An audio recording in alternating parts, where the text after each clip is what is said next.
Hi, everyone. Thank you so much for joining us for our briefing this afternoon. We're going to wait just a minute or two for additional folks to trickle in. In the meantime, please feel free to introduce yourselves in the chat with your name, pronouns, the entity that you represent, and where you're based. We will get started shortly.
All right.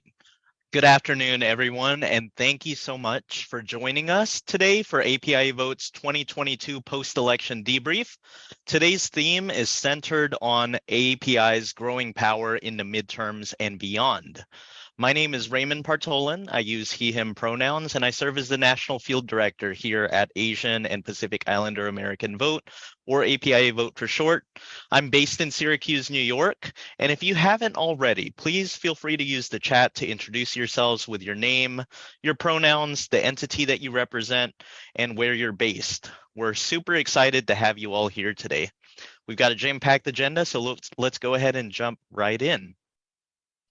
So for those of you who aren't familiar with us here at APIAVote, we are the nation's leading nonpartisan nonprofit dedicated to engaging, educating, and empowering Asian American and Pacific Islander communities to strengthen our voices and create impact.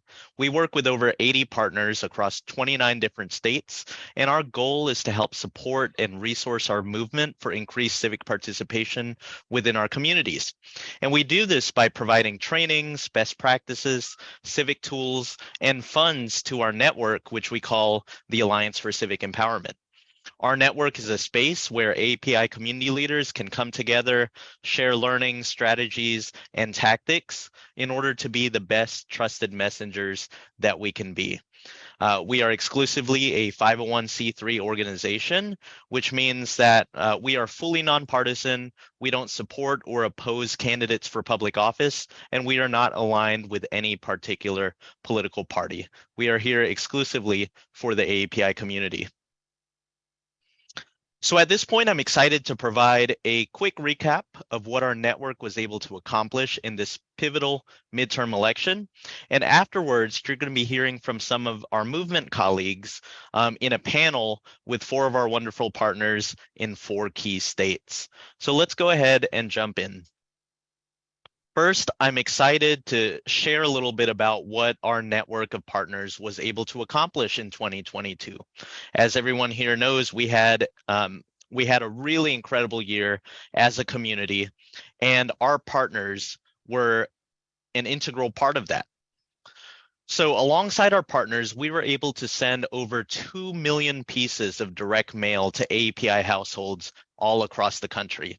These direct mail pieces contained critical information about how to register to vote, how to cast a ballot in their specific state, how to make a plan to vote, and also directing people to resources where they could call if they had any questions about how to vote or any issues that they wanted to report. That resource is the 1-888 API-Vote multilingual voter protection hotline, where we offer assistance in English, Mandarin, Cantonese, Korean, Vietnamese, Tagalog, Hindi, Urdu, and Bengali.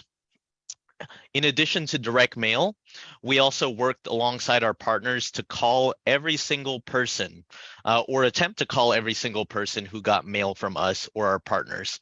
And in APIAVote's Through Talk services, that is our phone banking system, we and our partners made over 292,000 phone calls. And outside of our system, we know that over 1.2 million phone calls were made to API households around the country, and likely more as we continue to hear from our partners about what they were able to accomplish in their communities. And then finally, on the text banking side, we know that over 880,000 text messages were sent to API voters, encouraging them to vote in this midterm election.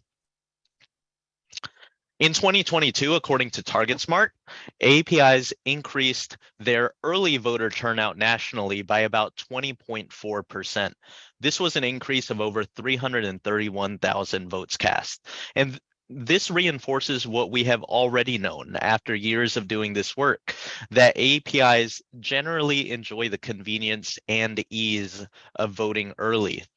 And I do want to mention that in most states, we don't have final voter turnout numbers just yet. This is because we're still waiting on the secretaries of state in these states to update the voter file and for us to have access to that data. So for the most part, the data that we're going to be presenting today is around early voting, that is early in person and absentee mail-in voting. However, in the state of Georgia, which is my home state, we do have final election day voting numbers in the general election, but not in the runoff just yet. So those were national numbers that we just presented. When we zoom into the US Senate battleground states of Arizona, Colorado, Florida, Georgia, North Carolina, New Hampshire, Nevada, Ohio, Pennsylvania, Utah, and Wisconsin in particular, we see that the increase in early voter turnout is even more prominent. According to TargetSmart, that increase was about 33.6%, or an increase of about 92,783 votes. And according to Catalyst, a data vendor, the early vote share of APIs in these battleground states increased by 0.2% compared to 2018. So what this means is that we as a community are now forming a greater share of the total votes cast in these elections. And also, according to Catalyst, almost twice as many Asian Democrats cast early and mail-in votes than Asian Republicans. And finally, diving even deeper into specific states, we see an even greater increase in early voter turnout, with an increase of a whopping 1,093.8% in the state of Pennsylvania, which many of you likely know had a significantly consequential election outcome in the US Senate election this year. In 2019, the state of Pennsylvania implemented a new law that finally allowed for no excuse absentee voting. And this was used for the first time in the 2020 presidential election. And according to Spotlight PA, it ushered in the most sweeping expansion of voting access in Pennsylvania in decades. And so as we see here, when we expand the right to vote, when we implement voting laws and regulations that make it easier to vote instead of harder to vote, more and more of our communities end up turning out, which is why it's absolutely critical that we're doing everything we can to encourage our legislatures, our elected officials to consider and pass voting laws that make voting more convenient while also maintaining our trust in the reliability of our election process. In the 2018 midterms, 77% of Asian voters voted for House Democratic candidates, according to network exit polls, compared with 58% this year.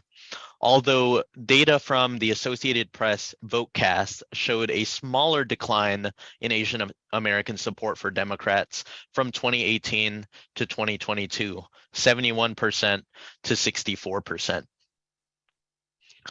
So getting into Georgia specifically, I love talking about Georgia. Georgia is my home state.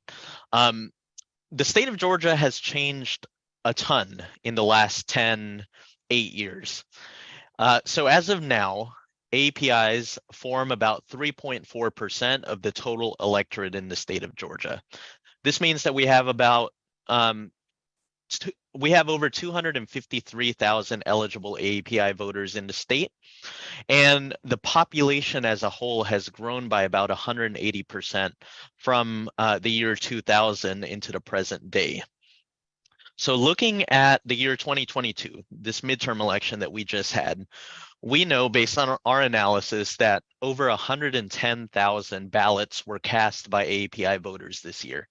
And yet in the general election, only 37,675 ballots separated U.S. Senate candidates Herschel Walker and Raphael Warnock.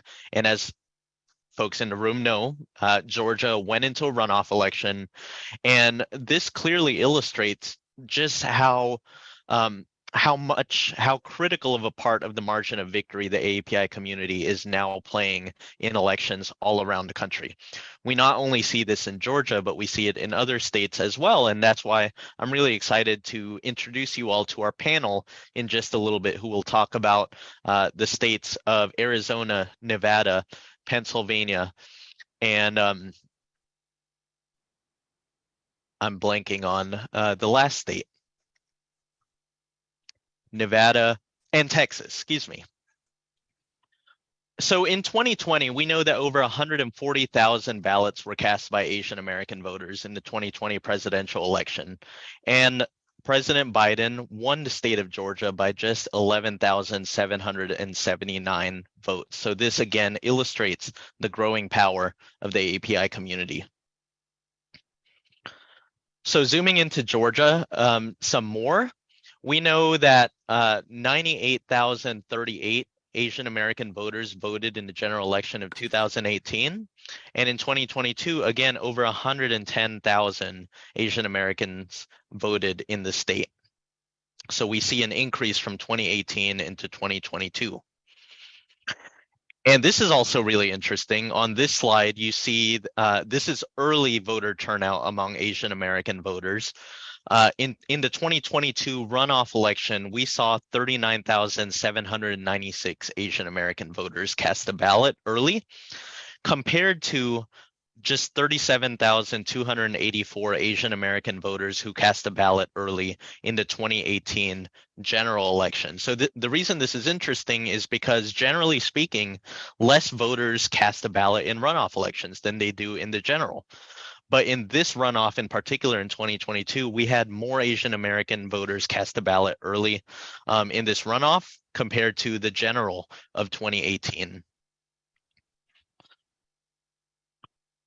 And just analyzing the impact of APIAVote's programs alongside our partners on the ground in Georgia, Asian Americans Advancing Justice Atlanta and the Center for Pan-Asian Community Services, or CPACs, the voters that we reached out to and that we attempted to persuade to vote this year voted at a rate 5.37% higher than those who we did not contact. So clearly this shows that our efforts are working. When we reach out to people, when we encourage them to vote, when we send them mail, when we call them, when we text them, we are increasing the likelihood that they're going to cast a ballot.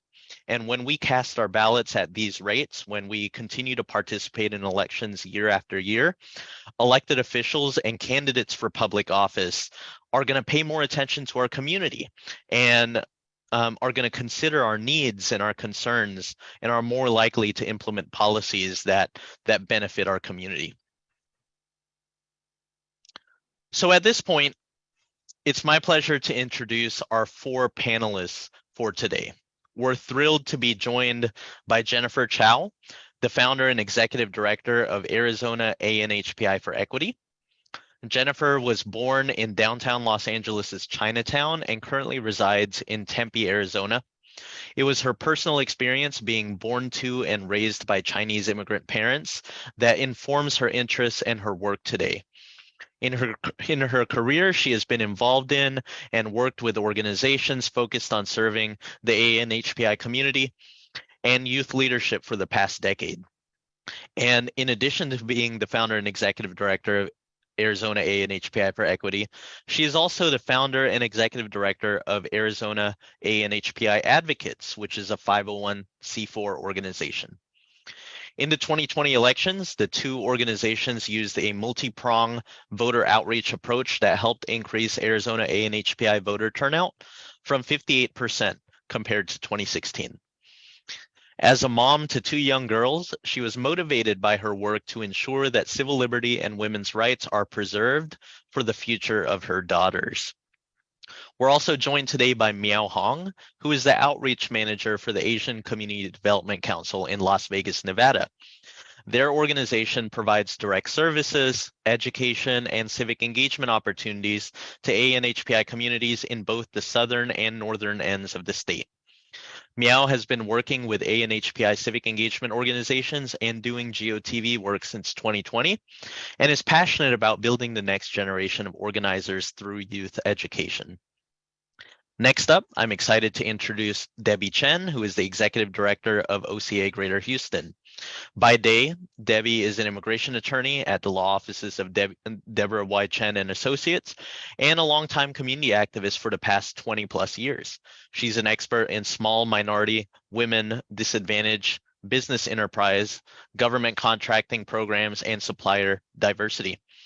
She's been an active member of the API community since attending the University of Texas at Austin and advocating for an Asian American Studies Center and the importance of UT to consider the needs and concerns of API students.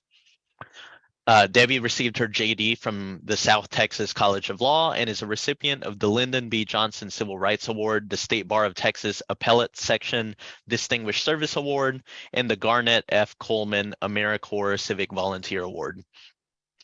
She's proud to serve as the executive director of OCA Greater Houston, where she co-founded the Houston API Film Festival and co-organizes OCA Greater Houston's monthly civic engagement citizenship workshops, pro bono legal resource guide, and biannual National Asian Pacific American Elections exit survey, Houston sites, and GOTV efforts. And finally, I'm excited to introduce Trang Deng, who is the program manager for Viet Lead and the API-PA Power Caucus. Trang is a first-generation immigrant from Vietnam, and she's also a mom of two cats, Bobby and Toby. She has been part of Viet Lead as a civic engagement organizer since 2017. Prior to that, she was a volunteer with Viet Lead for voter registration. Trang is passionate about building power for the community, and she is interested in exploring ways that community members can build alternative structures that would benefit everyone. So the way this is going to work is we're going to start with some quick presentations from each of our panelists and then launch into a conversation about this year's efforts. Then we'll provide our audience with the chance to ask any questions that they might have. You can put your questions in the Q&A box, which you'll see in the toolbar at the bottom of your screen, or you can potentially come off mute and ask your question out loud once we get into the audience Q&A section. And I do see a question already about whether or not this webinar is being recorded. The answer is yes. This is being recorded today, and we will make sure that everyone gets a copy of this recording. So first up, we have Jennifer. I'm going to go ahead and turn the mic over to you. Thanks for joining us, Jennifer. Thank you. Hi, everyone. Good to see everyone. Jennifer Chow, Executive Director, using API for Equity. You could go to the next slide. It's good to see everyone. So what we did in the midterms, since we were founded in 2020, we see that our goal was to contact every single ANHPI voters in Arizona So we used the multi-pronged approach this time around in the midterms. If anything, we did more in the midterms than we did in the general elections. As you can see in this slide, we did phone banking, text banking. We added a canvassing program. We door knocked. We did paid ethnic media. We were in newspapers. We did Asian Media Network, which we did ballot measures. And as you can see on the bottom right, we supported 3 ballot measures that actually 308 and the 308 is a equity, education equity proposition that allowed those that are undocumented to have in-state tuition, which was something that a lot of people did not think we would pass, but it passed in the margin of like by 1%. And so it's the Prop 309. It was a voter ID proposition that a lot of people thought that would pass. But so we're happy to, that stuff like that is something that is crucial, that we're able to be in language, share all the information needed in order for us to pass these ballot measures. And we like to incorporate a lot of really fun events. So we did a dim sum canvassing volunteer event. We provided dim sum. A lot of our volunteers helped us with our canvassing, door knocking. And then we also did boba and ballots. That's another event that we did it was really fun. We had people vote triple in order to, we partnered up with boba shops and we were able to provide boba if they were able to text 3 people in their network to get out the vote. So those are some of the things that we did, as you see in this slide. But I felt like it really made a big difference in the voter turnout. And thank you to APIAVote for supporting our mailer program. Next slide. Another thing that one of my favorite programs is our Youth Civic Engagement Fellowship Program.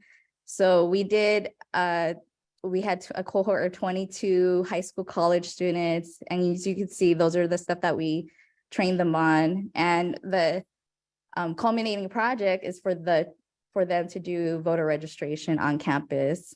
So that helps support peer-to-peer engagement is like the key factor in getting our youth to register to vote and get out the vote. So as you can see, right here, we partnered up with like VSA. Lan, our program manager, is the founder of ASU's VSA. So she's mentoring this new group. It started out with her and 20 of her classmates, and now it blossomed into hundreds of VSA members. So it was great to connect with them full circle. And then we just, as you can, I don't know if you've heard, our youth really turned out this year to register to vote and get out the vote. So these are some of the things that we implemented in the midterms. Next slide. And here's our social media. Follow us. You can follow us on Facebook, Instagram, Twitter, and we also have a TikTok. So check us out. Thank you so much, Jennifer. Really wonderful presentation, and looking forward to diving a little deeper when we get into our conversation in just a little bit. But next up, I want to welcome up to our virtual stage here, Miao Hong, the Outreach Manager of the Asian Community Development Council in Las Vegas, Nevada. Miao, I'll turn the mic over to you. Hi, everyone. My name is Miao Hong. I'm an Outreach Manager here at Asian Community Development Council, also known as ACDC. I use any pronouns, including he, she, and they, and I'm happy to be here. So ACDC was officially chartered in 2015, and we've expanded a variety of programs to meet the needs of AAPIs here in Nevada. If we can go to the next slide. We have offices in both Las Vegas and Reno in order to serve both parts of the state. Our mission is to educate, connect, and empower. And if we take a look at the next slide, we can see how many people we are attempting to serve in this state. So this is the Census 2020 top lines. So as you can see, the AA and HPI community here is the fastest growing demographic, with more and more AAPIs moving from overseas and other states every year. And Nevada is the 4th state with the highest AAPI population. And we can go to the next slide, I believe. So I wanted to talk a little bit about the direct services that we offer, because it really helped to build our base for our GOTV programs. So prior to ACDC's foundation, AA and HPI communities here lacked a culturally sensitive and familiar entity for basic services for citizenship, food assistance, and healthcare access. So our priority has always been to ensure language access and culturally sensitive care for AAPIs provided by AAPIs. Because of this, we've set up programs to help people with their citizenship applications, as well as interview prep and test preparation for the whole citizenship process. We serve thousands of families and individuals every year via our emergency food assistance program. Our food bank provides language access for all for a variety of Asian languages, as well as food items that are culturally familiar, such as Asian sauces, rice noodles, jasmine rice, you name it. And lastly, we have health navigation services to assist AA and HPIs with finding affordable health coverage with in-language support. And as you can see, we help them find and apply for qualified health programs and Medicaid. And all of these programs really help build a base for our civic engagement program, as we can register new citizens who we've helped to vote, and people who have received assistance from us can rely on us for accurate information about elections and how to get more civically involved. So the direct services arm for us is really part of our base building as well. Next slide. So as we build out each of our departments, we also build partnerships with organizations committed to the AA and HPI community, allowing us to expand our reach and continue acting as a dependable and crucial resource for folks here in Nevada. And so we work with organizations like cultural associations. We work with foundations that support AA and HPI youth, such as Kiwanis Foundation, since Kiwanis Foundation does a lot of work with Key Clubs here in the area, which is like a very popular club for AA and HPI students to join here in the Las Vegas Valley. And so all of these things really help build out our programs for GOTV.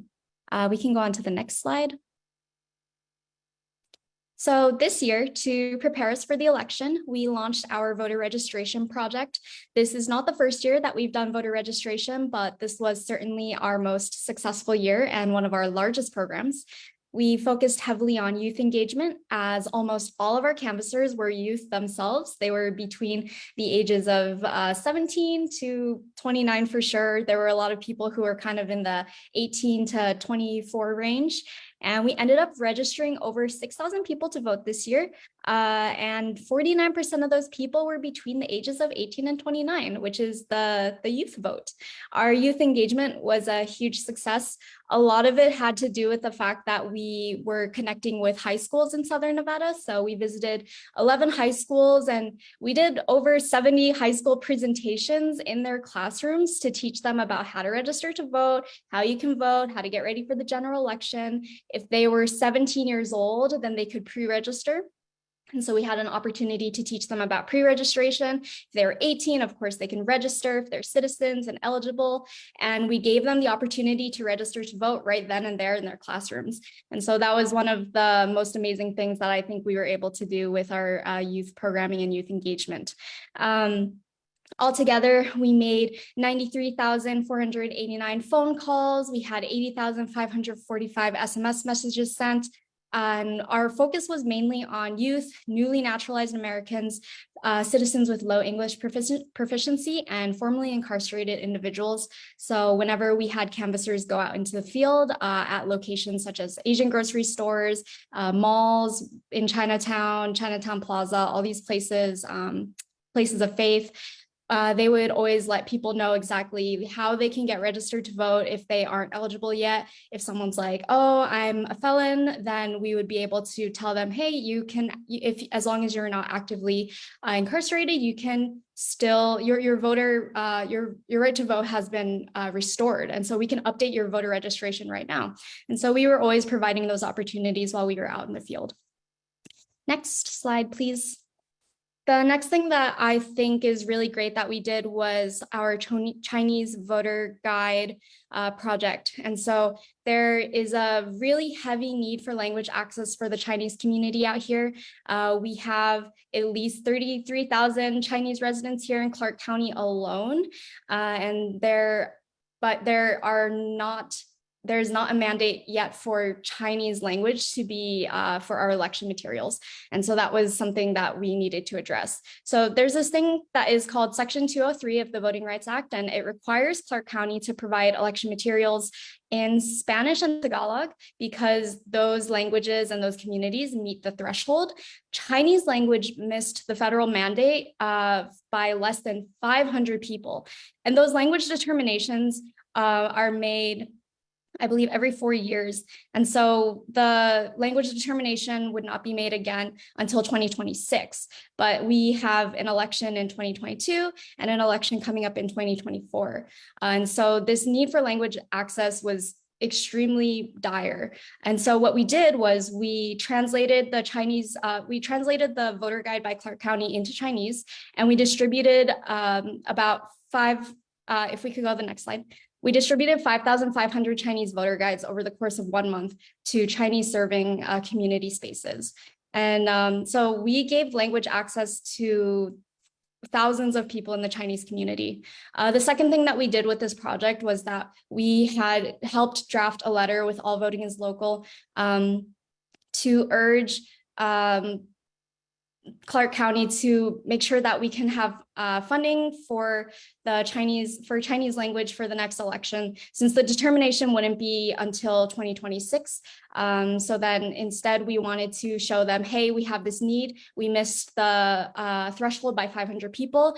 We want these election materials translated and written into Chinese for the 2024-2025 fiscal year. And so we had the direct service arm going on, and we also had the advocacy around this as well. And we can go to the next slide. And with all of our direct services, with all of our community building and our base building, we had the best part, in my opinion, which was community events. We always made sure our events were fun, engaging, that people would have a great time, and that they would also have an opportunity to vote. We did about 8 community events throughout this year for GOTV, but I'm going to highlight some of the ones that we did specifically for the general election, because in some of these events, we actually provided rides to the polls. So for National Voter Registration Day, this was celebration of the national holiday. We showed Everything Everywhere All at Once, which was an amazing film. We had folks register to vote, explain why they vote, and it was a great time. It was a great time for people to connect with other community partners. The next event that we had was Puppies and Boba, which was just a nice event for everyone to bring their dogs, hang out, get some boba, and also register to vote. We had information about the election. And then Permission to Vote was our K-pop themed event. Anyone who knows BTS might be familiar with Permission to Dance. And so we had a K-pop cup sleeve themed event where we were able to help distribute those Chinese voter guides, give out some boba, some information about the election, same day voter registration, and we gave party bus rides to the polls from Fengcha Tea House to Chinatown Plaza polls. And so we had about 45 people ride those buses, and it was super fun and amazing. And the next thing, the final event that we had before the election was Petting Zoo Palooza to the polls, which we had a camel at a petting zoo at our event, which was absolutely amazing. We had a ton of other animals such as donkeys, sheep, a llama. There were bunnies and ducks and all sorts of things. And at that event, we also had a mariachi march to the polls. So we had people go walk on over. It was a really short walk. We had this event like located at the polling site so that we could help people like have a fun time and then also register to vote. register to vote and vote. And so it was great. All of our events were specifically chosen to appeal to the AAPI community via whatever we were offering, the location. And I think that we had a really successful event with over 1,500 attendees in total for our GOTV events. You could go to the next slide. And lastly, I just wanted to talk a little bit about our boba phone banks. So we had 9,489 phone call attempts this GOTV season for the general election alone. We had about 70 high school volunteers over 3 weekends. A lot of them were part of key clubs and national honor societies. The goal was that if they call with us, they get some free boba. And so they were able to sip on some yummy boba from a local shop over here and also do some phone calls and connect with their community. It was a great way for them to get service hours. We've got some committed volunteers out of it, and it was just a really fun idea. And we were able to really hit that contact rate as well. Next slide. Yeah. And so if you want to stay connected with us, our website is acdcnv.org.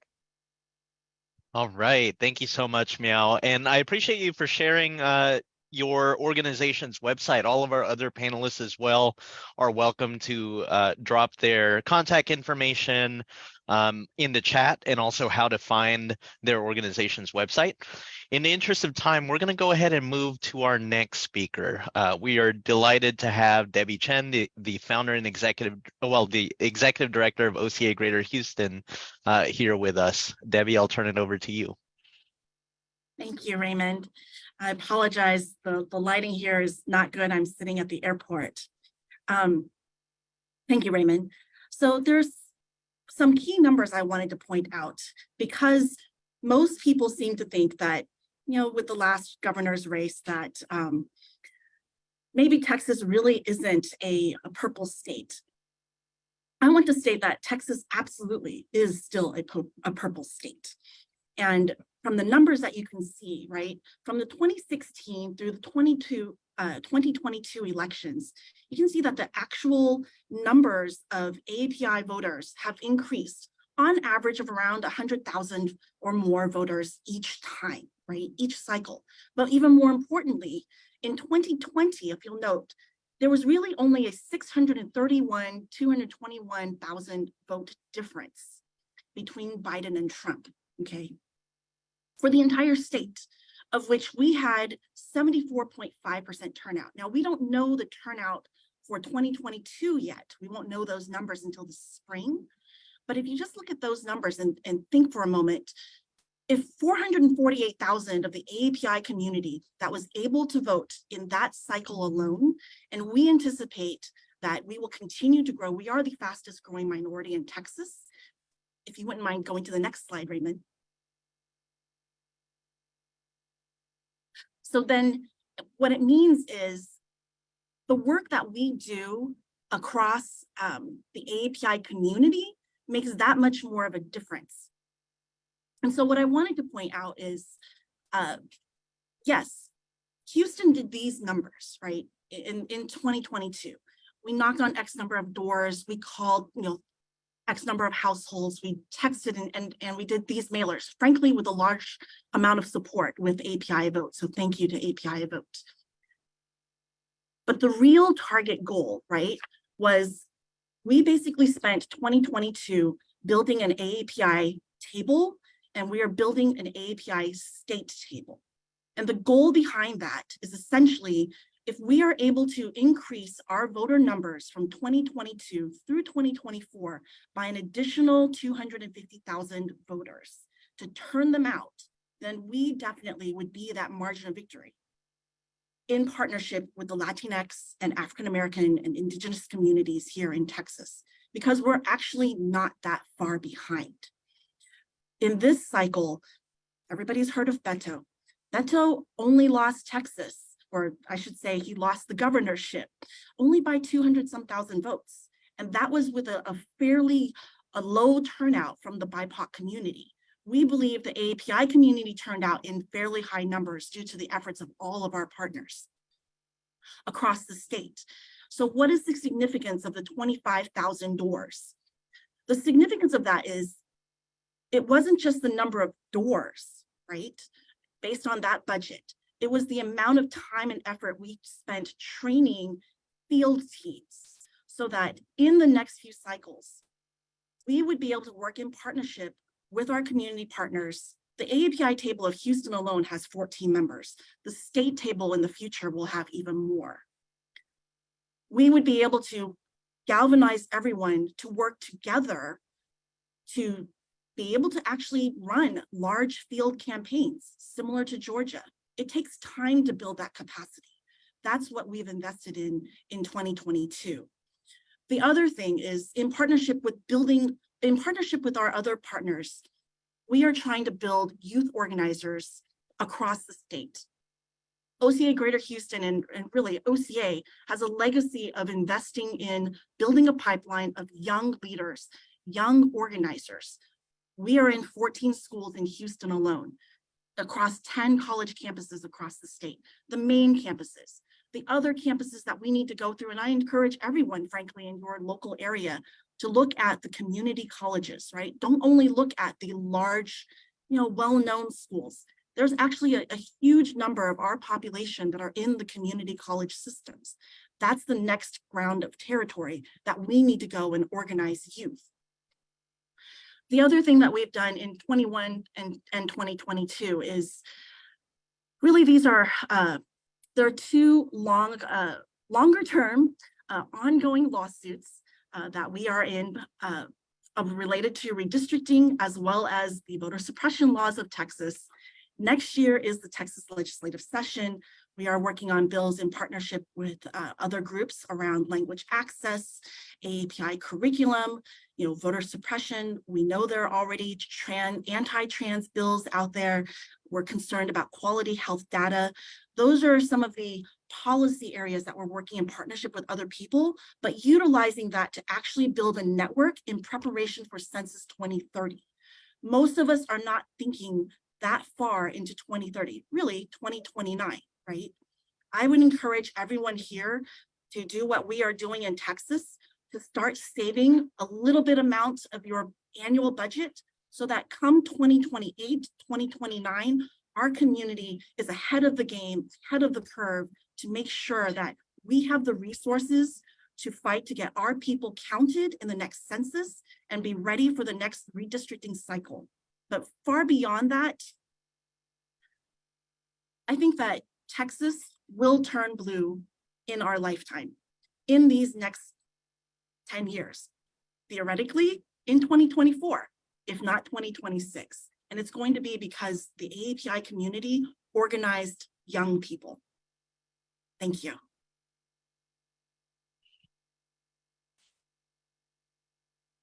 Thank you so much, Debbie, for your really insightful remarks. In the interest of time, we're going to go ahead and move into our last speaker here. I'm thrilled to be joined by Trang, the program manager at Viet Lead and an organizer at the PA API Power Caucus. Trang, I'll turn it over to you.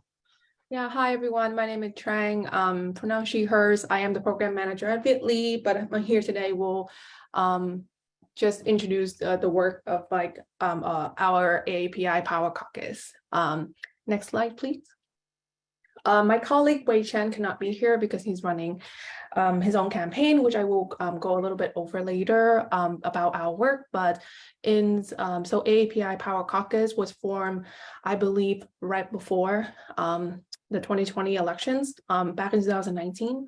I think the leadership back then recognized that AAPI voters are an important key demographic for our state, and also we cannot, each individual organization that have some sort of civic engagement program cannot do it alone. So we pulled together all the leadership to form our first table, and then eventually grew to invite not only organizations that have a base, that have a program that equipped to do election work, but also invite a program that have a base, but does not have any experience in doing election work at all. And the intention here is for us to share knowledge, train one another, share resources, and making sure that we are ready to fight for our community in the state of Pennsylvania. And as you can see, Raymond have introduced some of the data for our state earlier. Some of the successful that we were able to win is that we increased the number of like vote by mail when it was introduced in 2020. We were able to combat sorry, I'm blanking, COVID, hardship of COVID together. And some highlight that we are able to achieve in 2020 is that we were able to door knock on a little bit over 14,000 door. We make a ton of phones and send out texts. Some of our community members are very annoyed with us. And one key things I want to highlight is that with the joint effort, we were able to do like joint phone bank together. I think at one point there was like a couple of our sessions that have over 50 callers on the phones to cover the whole entire AAPI population within the state. This achievement is huge because in Pennsylvania, most of our AAPI ethnic group does not speak English or they're struggling with English proficiency. So figuring out that logistic to making sure that every single call voter have been reached, making sure that all language are being covered is hugely important to us. And then we are emphasize on making sure that our community members are registered to vote. Pennsylvania is a little bit conservative, so we do not have automatic voter registrations. So the focus is always voter registration, voter turnout, and voter educations, and we always emphasize to do that in languages. I believe Philadelphia County, where I am based, just passed a law that mandate the county to provide material in Chinese. However, is a very difficult job for the county to do. So one of the work is to make sure that all material is translated correctly and no one is being like misled by bad translation. I think some of the number here that I'm presenting, just want to highlight that is like underestimate because most of the numbers are reported back from our southeast Pennsylvania, which is Philadelphia, Delaware, Montgomery County. Our west side of Pennsylvania, like Pittsburgh, partner has not been giving us the number yet. And the impact of our work, we are still waiting to see because the voter turnout has data haven't report back to us. But one thing I want to highlight that I know that the number of AAPI voter registration number have been increased. And that is because of like the continued focus of making sure that every single voter is registered to vote, every single voter registration come through correctly, and making sure that folks are ready to vote on the day. Speaking of like some of the challenge that we face this year, I think the biggest challenge I share across from all the partners was not volunteer recruitment or base, because all of our partners in Pennsylvania understand that we need to build a base and also like educate our base and have a leadership pipeline.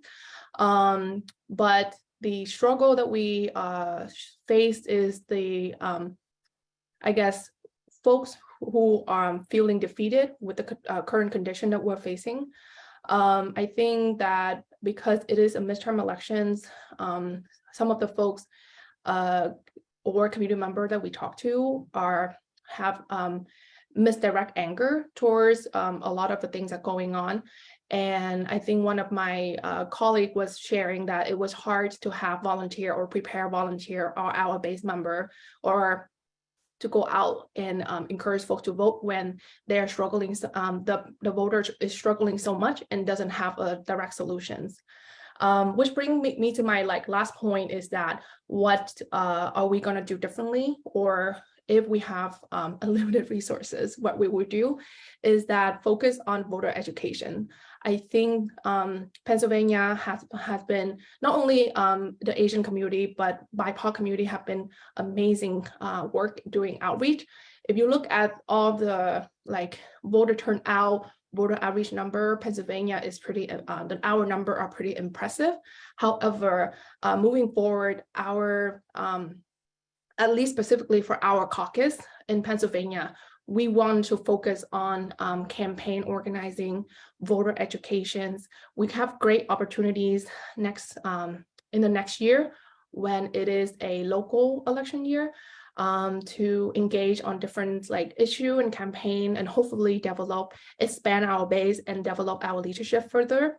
I want to highlight some of the campaign that we are thinking, and the decision to decide on which campaign we want to focus on is very democratic. So we're still on the verse of voting among ourselves on which one the Power Caucus will focus. But some of it is that our partner, Asian American United, is working on is to fighting back a stadium being built in the Chinatown, Philadelphia.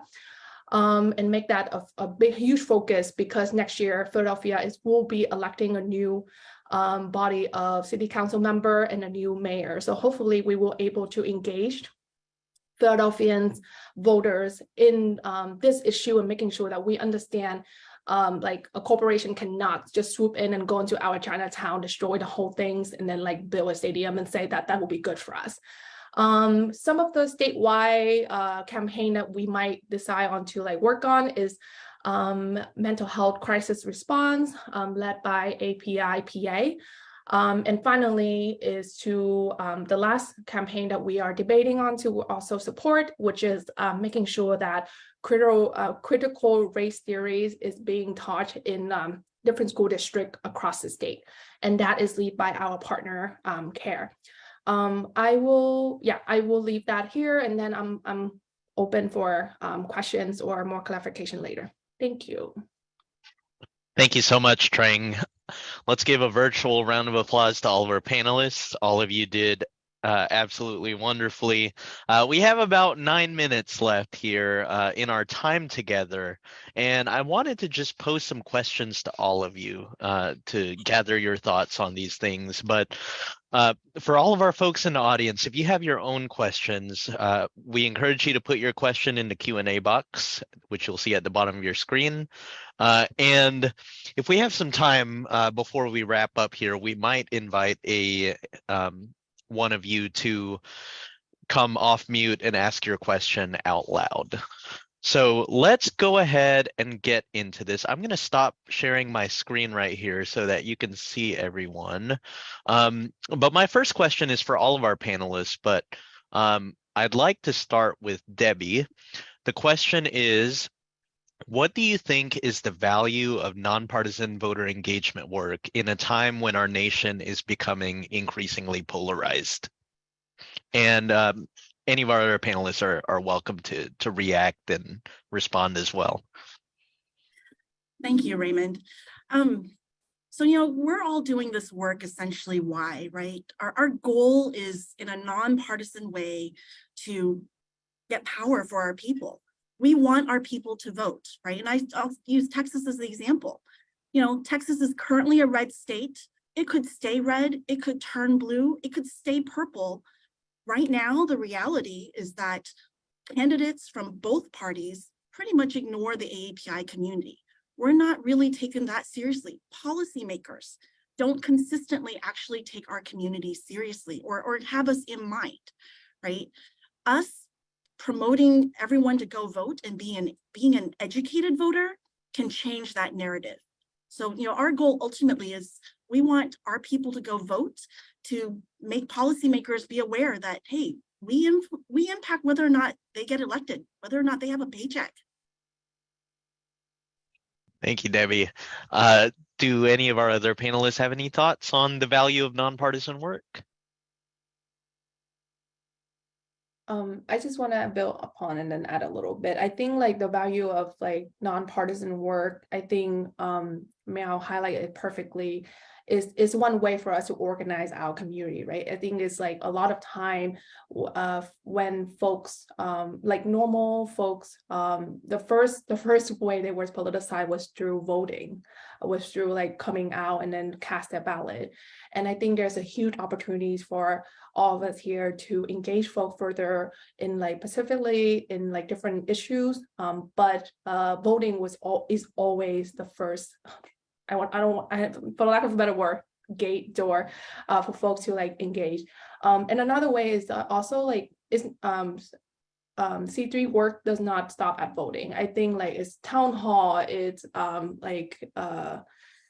blanking, thinking through like how can elected official listening to us in different way. So yeah, I think that's why this work is very important, and it's easy to engage our community member in that way. Thank you, Trang. Jennifer, Meow, anything else? I would just have to say that, the AAPI community, definitely not a monolithic community. We've got communities that are Democrat, that are Republican, but everybody tends to care about really similar issues such as education, what's going to affect citizenship, what's going to affect their kids. And so really the nonpartisan aspect lets us rally around the really important issues that are close to their hearts versus trying to get party partisanship or anything like that. And I think that really helps us connect with them, because there's a lot of distrust automatically when you talk about parties that they might not like, or that when it becomes partisan like that. And so it really helps us open up the conversations about the deep issues. Thanks, Meow. And Jennifer, giving you a chance to respond, or we can move on to our next question. We could move on, but I just want to quickly just say, like, I think for nonpartisan work with, it gives us an opportunity to work as a collective. And also I think it's important for us to, like, the education component to the work that we did, like I mentioned before, like the proposition ballot measures, like those are really important information for our community to learn about, because it's going to directly impact them on the stuff that does pass and not pass. So just want to add that to it. Thanks, Jennifer. Another question that I have for everyone is, what is something new that you learned this year, or something that you already knew but was reinforced this year about how to best engage with the API community? And we can start with anyone who wants to jump in on that.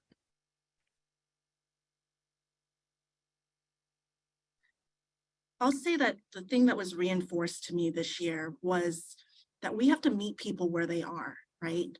Whether it's, background or age or life experience, that we need to figure out ways to communicate with people in a way that resonates with them.